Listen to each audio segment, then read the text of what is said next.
എനിക്ക് mural painting ഒത്തിരി ഇഷ്ടമാണെങ്കിലും ഇതുവരെ ചെയ്യാനൊരു അവസരം കിട്ടിയിരുന്നില്ല. എല്ലാത്തിനും അതിൻ്റേതായ സമയമുണ്ടെന്നല്ലേ.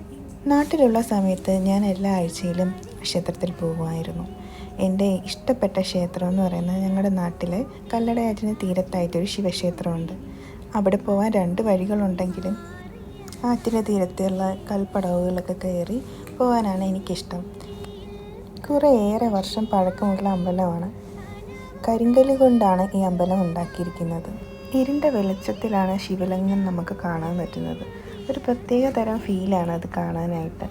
നമ്മൾ ശിവനും പാർവതിക്കും കൊണ്ടുപോകുന്ന പൂമാലകൾ അണിഞ്ഞ് കാണാൻ തന്നെ ഒരു പ്രത്യേക ഭംഗിയാണ്. ചുറ്റമ്പലത്തിൽ ഗണപതിയും മുരുകനും നാഗത്തന്മാരും ഒക്കെ ഉണ്ട്. ശിവരാത്രിക്കാണ് ഇവിടുത്തെ ഉത്സവം. അന്ന് ക്ഷേത്രം കാണാൻ പതിവിനെക്കാട്ടിലും അതിമനോഹരമാണ്. ഈ പെയിൻറ്റിങ് ഇഷ്ടമായെങ്കിൽ സബ്സ്ക്രൈബ് ചെയ്യാൻ മറക്കല്ലേ.